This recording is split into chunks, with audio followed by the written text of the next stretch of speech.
कहानी की शुरुआत में हमें एक आदमी को दिखाया जाता है जो देर रात एक रेस्टोरेंट के बाहर बैठा नूडल्स खा रहा था। दुकान वाले ने कहा, जल्दी खाना खत्म करो, शॉप बंद करने का वक्त हो गया है। पर वो आदमी टेबल से नहीं उठता और खाता रहता है। उसने जेब से पैसे निकालकर टेबल पर रखे और रेस्टोरेंट के मालिक को धमकाते हुए बोला, अगर दुकान का शटर नीचे किया तो अच्छा नहीं होगा। जिसके बाद रेस्टोरेंट का मालिक चुपचाप अंदर चला जाता है। जल्द ही पूरी सड़क सुनसान हो जाती है। पता चला कि ये आदमी एक बेहद ही खतरनाक कॉन्ट्रैक्ट किलर है जो यहाँ ली नाम के एक गैंगस्टर को मारने आया था। इसी बीच हम एक लड़की को देखते हैं जो सड़क पर चलते लोगों की जेबें काट रही थी। वो ये काम इतनी सफाई से करती है कि किसी को उसका पता नहीं चलता। पर तभी उसने रेस्टोरेंट के बाहर बैठे उस आदमी की जेब काट ली। हालांकि इस बार उसके हाथ कोई बटुआ नहीं लगता, बल्कि उसने किलर की गन ही चोरी कर ली थी। जब तक उसे अपनी गलती का एहसास होता, उन लोगों ने उसे चारों ओर से घेर लिया। वो कोई सबूत भी नहीं छोड़ सकते थे, इसलिए उन्होंने उसे मारने की सोची। पर तभी कोई उनके स्नाइपर को मारकर नीचे फेंक देता है, जिसके बाद सब उस लड़की को छोड़कर उस आदमी को ढूंढने लगे। किलर जानता था कि जिस आदमी को वो मारने आए हैं वो बहुत खतरनाक है, कभी सामने से हमला नहीं करता और उसका अंदाजा एकदम सही था। ऊपर से गिरने वाला शख्स उनका स्नाइपर नहीं बल्कि वही गैंगस्टर था जिसे वो ढूंढ रहे थे। मौका पाते ही उसने हमला कर दिया और उसके कई लोगों को मौत के घाट उतार दिया। इसी बीच वो पॉकेट मार लड़की अपनी जान बचाने के लिए एक दुकान में आकर छुप जाती है। वो गुंडे उसे ढूंढते हुए अंदर आए और दुकान का कोना कोना खंगालने लगे। पर तभी वहां की लाइट चली जाती है और अंधेरे का फायदा उठाकर ली ने उन सबको मार डाला। उन सबको इतनी बुरी मौत मरता देख वो लड़की इतना डर गई कि उसके हाथ पैर सुन्न पड़ गए। ली एक को वहीं फांसी पर लटका देता है, पर वो रस्सी काटकर फिर से लड़ने आ गया। ली कहता है, तुम्हें जिसने भेजा है उसका नाम बता दो, तुम्हारी जान बख्श दूंगा। पर वो नाम नहीं बताता, जिसके बाद उसने उसे भी मार दिया। इसी बीच एक आदमी वहां से भाग निकलता है, पर ली ने उसका पीछा किया और उसे घसीटकर वापस दुकान के अंदर ले आया।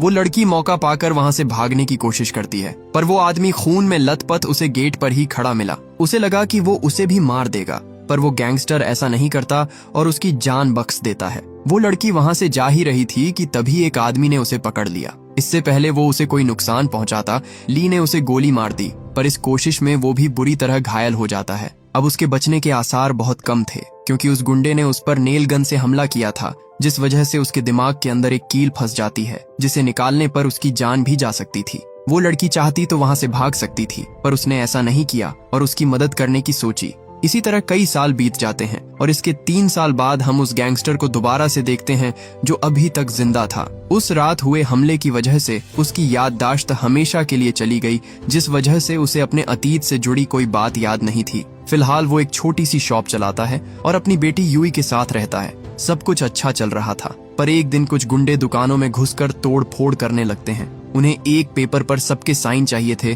ताकि वो यहाँ की दुकानों को तोड़कर उसकी जगह एक शॉपिंग कॉम्प्लेक्स बना सके। एक आदमी ली की शॉप में घुसा और कहा, ओए बुढ़े, ये घड़ी ठीक कर सकता है क्या? ली कहता है, हाँ बिल्कुल, बताएंगे कौन सी घड़ी है। जिसके बाद वो आदमी उसे एक टाइम बम देता है और कहता है, अगर इसे अगले 10 मिनट में ठीक नहीं कर पाया तो मैं ये दुकान तोड़ दूंगा और तुझे यहाँ से जाना होगा। उधर एक ऑर्फनेज में हम उन गुंडों के बॉस यून को देखते हैं जो एक लड़की के साथ जबरदस्ती कर रहा था। वो बोला, यहाँ का मालिक भाग गया, अब यहाँ की मालकिन तू है, चल अब साइन कर। लेकिन जब उस लड़की ने साइन करने से मना किया तो उसे उन बच्चों को नुकसान पहुंचाने को कहता है, जिसके बाद मजबूरन उसे साइन करना पड़ा। इसी बीच उसके लोग बाकी दुकानदारों को भी परेशान कर रहे थे। उन्होंने सैलून चलाने वाले को गंजा कर दिया और मसाज वाले की पीठ छीलकर उन्हें बहुत जलील किया, ताकि सब डर कर पेपर पर साइन कर दें। लेकिन ये दुकानें ही उनकी कमाई का एकमात्र जरिया थी, इसलिए कोई भी कॉन्ट्रैक्ट पर साइन नहीं करता, चाहे इसके लिए उन्हें अपनी जान ही क्यों न गंवानी पड़े। पर तभी यूई ने सबको बताया, अंकल ली ने सबको कहा है कि वो पेपर पर साइन कर दें। ये सुनते ही सबने तुरंत पेपर पर साइन कर दिए, क्योंकि ली की बात कोई नहीं टालता था। यून के लेफ्ट हैंड ने उसे बताया, बॉस, ली को छोड़कर सबने साइन कर दिया है। जिसके बाद यून उसकी दुकान के बाहर आकर खड़ा हो गया और देखा कि वो तो सच में उस घड़ी को ठीक कर रहा है। ली उस बॉम्ब को लेकर बाहर आया और उसे यून के हाथ में रखकर उसका डायल घुमा दिया। उसे लगा वो मजाक कर रहा है, पर तभी उस बॉम्ब का टाइमर चालू हो जाता है, जो देख वो बुरी तरह डर गया। यून ने बॉम्ब को फेंकने की कोशिश की, पर ली ने उसे इतनी कसकर पकड़ रखा था कि वो अपना हाथ छुड़ा नहीं पाता। इससे पहले उसके चीथड़े उड़ जाते यून अपनी पूरी ताकत लगाकर उस बॉम्ब को दूर फेंक देता है। हालांकि वो बम फटता नहीं, क्योंकि ली ने पहले ही सारे एक्सप्लोसिव्स निकाल दिए थे। उसने कहा, अब बहुत हुआ, पागलपन मत करो, पर यून कहाँ किसी की सुनने वाला था। उन सब के बीच जबरदस्त हाथापाई होती है और इसी बीच एक गुंडा यूई को नुकसान पहुंचाने की कोशिश करता है, पर ली ने एंड मौके पर उसे बचा लिया। इसके बाद ली गुस्से में अपनी शॉप में गया और वहां से एक गन उठाकर उसे यून के सर पर तान दी। ली बोला, ये सब बंद कर दो वरना गोली मार दूंगा। पर यून को लगा कि ये गन भी उस बॉम्ब की तरह नकली है, इसलिए वो उसे जरा भी सीरियस नहीं लेता, पर गन में सच में गोली थी। ली के ट्रिगर दबाते ही गोली चल जाती है, जिससे यून मरते मरते बचा। ली को खुद यकीन नहीं होता कि आखिर इस गन में गोली आई तो आई कहां से, क्योंकि ये वहां सालों से खाली पड़ी थी। जो भी हो, लेकिन इसके बाद यून और उसके गुंडे डरकर वहां से भाग जाते हैं। कुछ ही देर में वहां एक पुलिस वाला आया जो पूछताछ के लिए ली को अपने साथ पुलिस स्टेशन ले जाता है। अब क्योंकि वो ली को जानता था, इसलिए वो उस पर कोई केस नहीं बनाता। उस गन के साथ साथ उन्हें उसके घर में 7 लोगों के पासपोर्ट भी मिले थे, जिसके बारे में ली को कोई आइडिया नहीं था।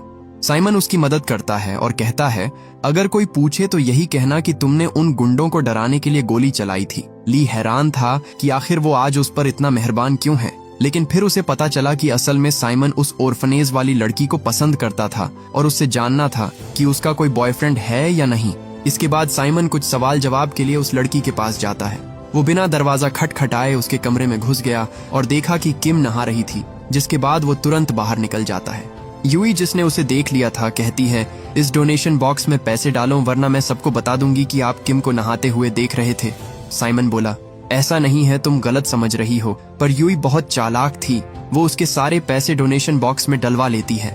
साइमन किम को बहुत पसंद करता था क्योंकि वो दिल की बहुत अच्छी थी, लेकिन बेचारे को उसके पास्ट के बारे में कुछ नहीं पता था। असल में 3 साल पहले ली ने जिस पॉकेटमार लड़की की जान बचाई थी, वो कोई और नहीं बल्कि किम थी। उस दिन से ही किम नए नाम और नई पहचान के साथ इस शहर में रह रही है।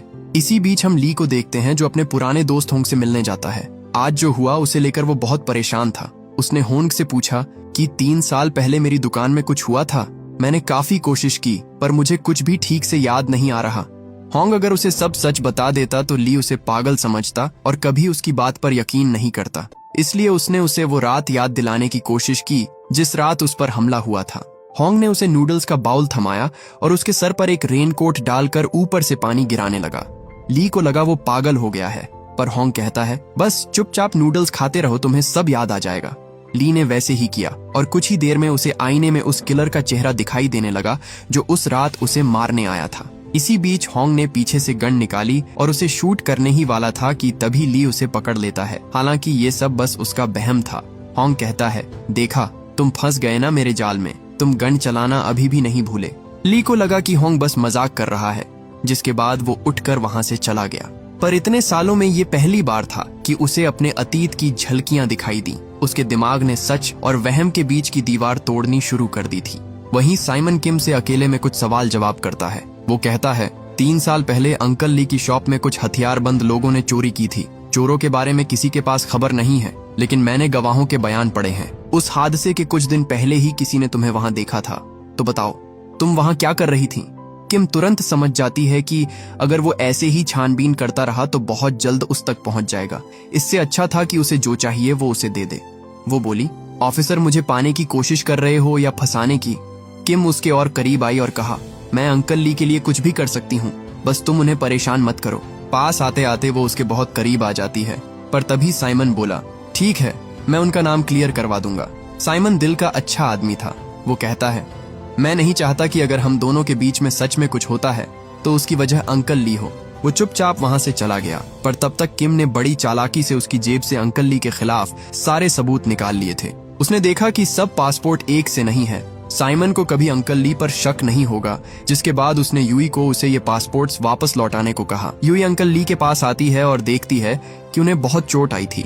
उसने उन्हें पट्टी बांधी और कहा कि दोबारा कभी किसी से ना लड़े, पर तभी उसकी नजर पासपोर्ट की फोटो पर पड़ती है। उसने देखा कि ली की आंखें सभी पासपोर्ट्स में छपे लोगों की फोटोज से मेल खाती थीं। उसने कहा, अंकल, ये सारे आपके हैं, मैं इन्हें वापस देने आई हूँ। पर ली कहता है, नहीं बेटा, ये सब मेरे कैसे हो सकते हैं? देखो, ये सब अलग लोग हैं। लेकिन यूई उन सब के चेहरे छुपाकर ली को सिर्फ उनकी आंखों पर ध्यान देने को कहती है। जब ली ने गौर से देखा तो पाया कि उन सब की आंखें उसकी आंखों से मेल खा रही थीं। वो कुछ और समझ पाता उससे पहले ही किम ने उससे सारे पासपोर्ट्स छीन लिए और कहा, आप इसकी बकवास पर ध्यान मत दीजिए, मुझे नहीं लगता कि ये आप हो। इससे फर्क नहीं पड़ता कि आप पहले कैसे थे और ना ही इससे कि आगे कैसे रहेंगे। फर्क इससे पड़ता है कि आप अभी कैसे हैं। आप हम सब के लिए मसीहा है और इस बात को कभी मत भूलिएगा। इसके बाद यूई वो सारे पासपोर्ट्स पुलिस को वापस लौटा देती है। इसी बीच जब ली मार्केट जाने के लिए अपनी शॉप से बाहर निकलता है तो उसे यून और उसके गुंडे घेर लेते हैं। वो सब मिलकर ली को खूब पीटते हैं और ये सब वहां लगे सीसीटीवी कैमरा में रिकॉर्ड हो जाता है। साइमन की नजर जब सर्विलांस फुटेज पर पड़ी तो वो दौड़कर ली को बचाने जाता है, पर तब तक बहुत देर हो चुकी थी। वो गुंडे ली को अधमरी हालत में छोड़कर भाग चुके थे। इसके बाद उसे जल्द ही हॉस्पिटल में एडमिट किया गया, पर उसकी हालत बहुत क्रिटिकल थी। इसके बाद हमें उस आदमी को दिखाया जाता है जिसने 3 साल पहले ली को मारने की सुपारी दी थी। उसे लगता था कि ली मर चुका है, पर तभी वो न्यूज में ली को देखता है और उसे यकीन ही नहीं होता कि वो अभी तक जिंदा है। उसके लोग कहते हैं ये बस एक बूढ़ा आदमी है जिसे कुछ गुंडों ने पीटा है, पर सिर्फ वोंग ही जानता था कि वो कितना खतरनाक है। इसके बाद उन्होंने पुलिस के सर्विलांस कैमरा हैक किए और पिछली रात की फुटेज देखी। वीडियो में दिख रहा था कि ली उन लोगों से पिट रहा है, पर वोंग उन्हें बताता है कि वो बूढ़ा आदमी कोई आम इंसान नहीं है, बस लगता है कि वो मार खा रहा है, पर असल में वो अपनी मजबूत खोपड़ी से उनके मुक्कों को तोड़ रहा है और वो अपनी कोहनी के बल गिरकर उनकी नाक को भी तोड़ रहा है। उसका हर एक वार सटीक और छुपा हुआ है। उन लोगों ने उसे नहीं पीटा, बल्कि उन गुंडों को उससे ज्यादा नुकसान हुआ है। उधर हॉस्पिटल में डॉक्टर्स साइमन को बताते हैं कि ली के दिमाग में एक कील फंसी हुई है और वो दिमाग के उस हिस्से में है जहां इंसान अपनी सारी यादें स्टोर करता है। शायद इसलिए उन्हें पिछली जिंदगी का कुछ याद नहीं। इसके बाद सवाल जवाब के लिए साइमन उसके रूम में जाता है, पर ली वहां नहीं था। इसी बीच हम यून को देखते हैं जो ली को हॉस्पिटल पहुंचाने के बाद उसकी दुकान को तोड़ देता है, पर जैसे ही उन्होंने शॉप की छत गिराई, ऊपर से ढेर सारी लाशें गिरी जो पूरी तरह से डिकम्पोज हो चुकी थीं। ये वही लोग थे जो 3 साल पहले ली को मारने आए थे, पर ली ने उन्हें मारकर दीवारों में चुनवा दिया। उन लाशों को देखकर यून और उसके गुंडे बुरी तरह डर जाते हैं। उनमें से एक बोला, अंकल ली, मैं आपके घर को फिर से ठीक कर दूंगा, प्लीज हमें कुछ मत करना। पर ली इसके बारे में पुलिस को इन्फॉर्म करना चाहता था। वो बोला, मैं ऑफिसर को बुला कर लाता हूँ, तब तक इस बीच इन लाशों पर नजर रखना। पर उसके जाने के कुछ ही देर बाद वहां वोंग के लोग आते हैं और यून के लोगों को मारकर वहां से सारी लाशें गायब कर देते हैं। यून छुपकर सबको बेरहमी से मरते हुए देखता है, पर वो इतना डर गया था कि उसमें उन्हें बचाने की हिम्मत नहीं होती। जल्द ही ली पुलिस वालों को लेकर आ गया, पर तब तक वो वहां से उन लाशों का नामो निशान मिटा चुके थे। पुलिस ने यून से इसके बारे में पूछा, पर यून उन्हें कुछ नहीं बताता, जिसके बाद ऑफिसर को लगने लगा कि ली उन्हें गुमराह करने की कोशिश कर रहा है। उसकी बात पर कोई यकीन नहीं कर रहा था, जिसके बाद सच्चाई जानने के लिए साइमन ने सीसीटीवी फुटेज चेक करने की सोची। उन्हें पता चला कि जिस समय ये वारदात हुई उस समय सारे कैमरे ऑफलाइन चले गए थे, पर तभी ली की नजर एक कार पर पड़ी जो इस दौरान एक जगह से दूसरी जगह पहुंच गई थी। उसने जल्दी से उस कार को ट्रैक करने को कहा और पाया कि वो कार अभी इस वक्त एक स्पा के बाहर खड़ी है। दोनों जल्दी से वहां पहुंचे और उन्होंने देखा कि कुछ लोगों का एक ग्रुप उन लाशों को डिस्पोज कर रहा था। साइमन उन्हें रंगे हाथों अरेस्ट करना चाहता था, पर ली उसे समझाता है कि वो लोग बहुत खतरनाक हैं, वहां अकेले जाना सही नहीं। लेकिन साइमन कहाँ उसकी सुनने वाला था। वो हाथ में गन लिए अंदर घुस गया, पर वोंग को उसकी मौजूदगी का पता चल जाता है, जिसके बाद उसने उसका ध्यान भटकाने के लिए अपने लोगों को भेजा। उन्होंने कहा, स्पा बंद हो चुका है, पर साइमन बोला, मैं बहुत थक गया हूँ, मैं यहाँ से जल्दी चला जाऊंगा। इसके बाद उसने कपड़े बदले और तौलिया लपेटकर अंदर आया। वो देखता है कि वहां कोई लाश नहीं थी, पर तभी उसकी नजर फर्श पर पड़े खून पर पड़ी और वो समझ गया कि इन लोगों ने उन्हें ठिकाने लगा दिया है। वो वोंग की ओर देखकर कहता है, तुम यहाँ के नहीं लग रहे, कहीं बाहर से आए हो क्या? पर वोंग को उसकी दखल अंदाजी बिल्कुल पसंद नहीं आती। वो बोला, इस शहर में कई पुलिस वाले हैं, पर उनमें से कुछ हर साल मारे जाते हैं। इसकी वजह जानते हो? क्योंकि अपनी ड्यूटी के बाद वो घर वापस नहीं जाते और उन केसेस में छेड़खानी करते हैं जो उनके नहीं होते। साइमन समझ गया कि वो उसे धमकी दे रहा है, पर वो किसी की गीदड़ भक्कियों से डरने वाला नहीं था। वो कहता है, तुमने एक क्राइम सीन को बर्बाद किया, लोगों की बॉडी को डिस्पोज किया और अब एक और क्राइम किया है, एक पुलिस वाले को मारने की धमकी देकर। वो अपनी गन की ओर हाथ बढ़ाता है, पर वो वहां से गायब हो चुकी थी। एक लड़की ने उसे पकड़ लिया और उसे डुबाकर मारने की कोशिश की।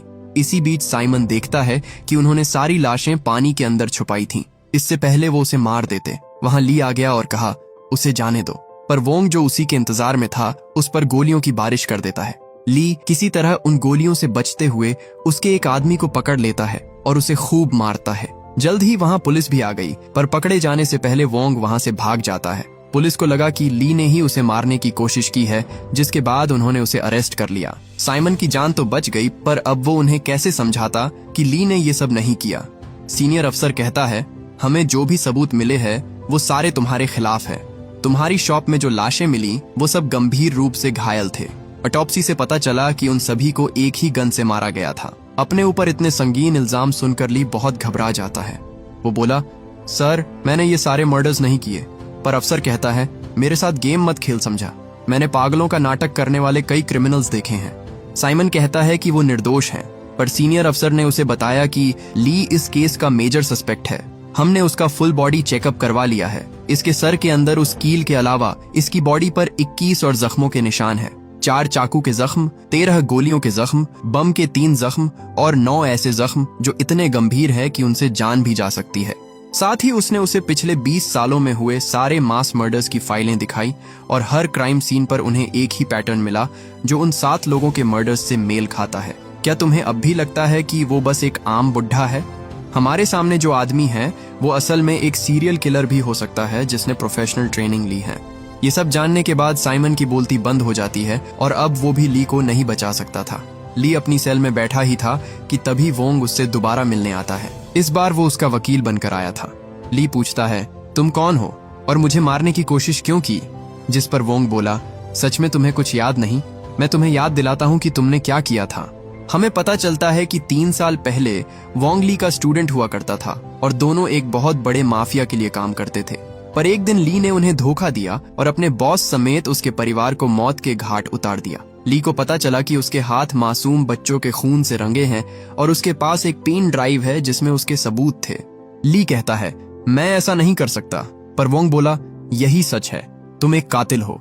मैं तुम्हें एक मौका दे रहा हूँ। जो पेन ड्राइव तुमने छुपा रखा है उसे मुझे दे दो, वरना मेरे लोग तुम्हारी बेटी और ऑर्फनेज के बच्चों को मार देंगे और उनकी मौत के जिम्मेदार भी तुम ही होगे।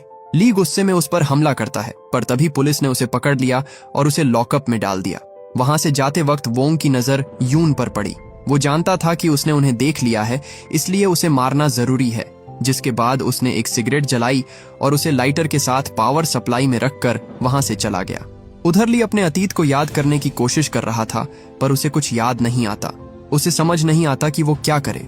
जिसके बाद उसने यून को उसे मारने को कहा। जब यून ने उसे मना किया तो वो बाकी कैदियों पर हमला कर देता है, जिसके बाद सारे कैदी मिलकर उसे पीटने लगे।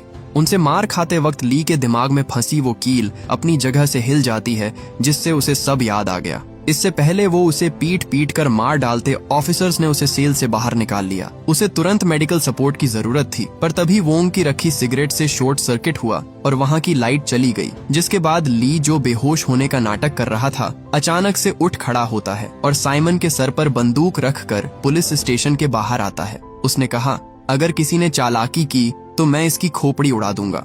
इसी बीच वो नोटिस करता है कि वो लोग एक स्नाइपर के निशाने पर थे। उससे बचने के लिए वो जल्दी से एक पिलर के पीछे छुप गया, पर तभी एक बड़ा सा ट्रक पुलिस बैरियर को तोड़कर अंदर घुस आया।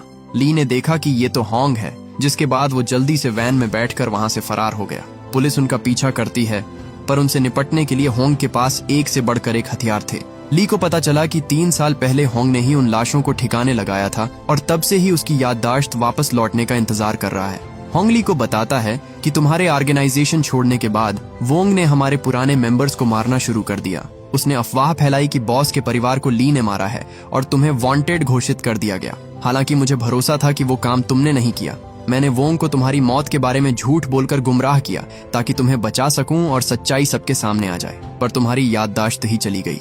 ली बोला, मैं जानता हूं उन्हें किसने मारा है, मेरे पास सबूत भी है, लेकिन पहले हमें वोंग को ढूंढना होगा। उसने बच्चों को किडनैप किया है। बच्चों के बारे में सुनते ही किम कहती है, अंकल ली आप उन्हें बचाएंगे ना? पर ली बोला, मुझे एक जरूरी काम है, तुम खुद ही उन्हें बचाओ। याददाश्त लौटने के बाद ली एकदम से बदल गया था।